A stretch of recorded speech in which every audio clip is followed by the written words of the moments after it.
The changing from summer to fall can be reflective and motivating to continue our daily spot check inventory to continue growing in the direction of our higher power. We are either going toward God or we are going toward a drink.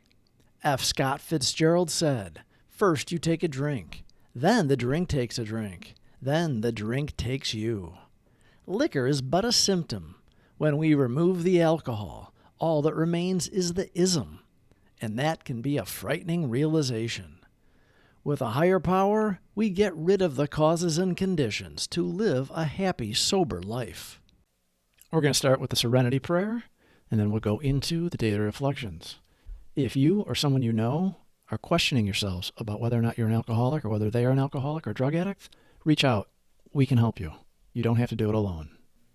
God, grant me the serenity to accept the things I cannot change, courage to change the things I can, and the wisdom to know the difference.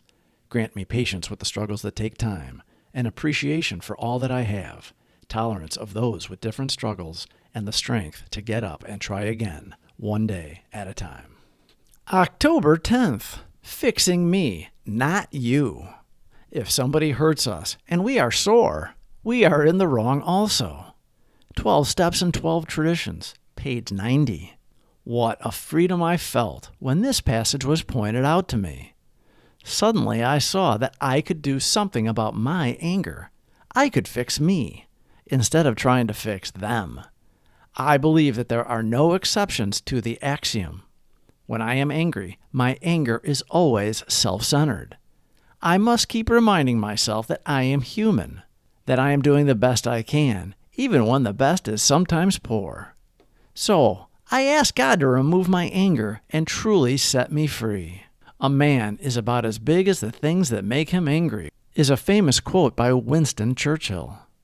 Epictetus said, if someone succeeds in provoking you, realize that your mind is complicit in the provocation. We realized working the steps that our dilemma was lack of power. We wanted power and control over every aspect of our lives. We wanted to be God. We played God and failed. Of course we failed. We are human. We drank to blot out reality, and in the end it almost killed us. What about justifiable anger? If somebody cheats us, aren't we entitled to be mad? Can't we be properly angry with self-righteous folk? For us of AA, these are dangerous exceptions. We have found that justified anger ought to be left to those better qualified to handle it. This thinking attacked our ego. Our pride was hurt. We lived in our resentments, and we had to one-up the person that angered us as we continued to play the victim. Looking back at the way we thought and lived is exhausting even to think about. Believing it to be true that we are unqualified to handle justifiable anger relieves us of a heavy burden. Like resentments, the other person isn't thinking about us. They are sick and suffering their own illness, which we don't want to infect us. We begin to see that all people, including ourselves, are to some extent emotionally ill, as well as frequently wrong. And when we approach true tolerance and see what real love for our fellows actually means. When we see someone arguing with a crazy person, we don't have to add one more of them. Our sanity has been returned. Let's do our best to keep it up. Nothing pays off like restraint of tongue and pen. We must avoid quick-tempered criticism and furious, power-driven argument. The same goes for sulking or silent scorn. These are emotional booby traps baited with pride and vengefulness. Our first job is to sidestep the traps.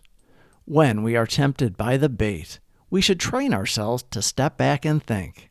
For we can neither think nor act to good purpose until the habit of self-restraint has become automatic. God removed our powerlessness. He is our power. He took away our alcoholic obsession when we stopped fighting and accepted Him as our higher power. When we turned our will over to His care, we took the path of least resistance, the fork in the road.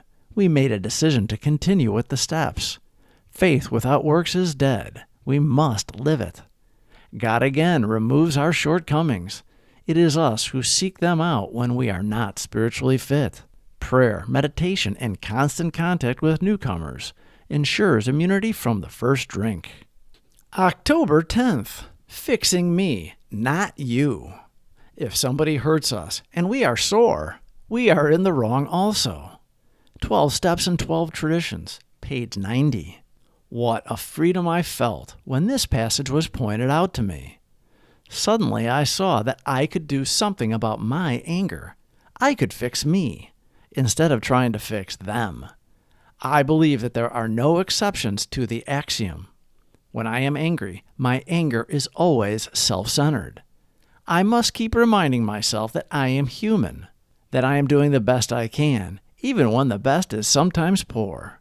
So, I ask God to remove my anger and truly set me free.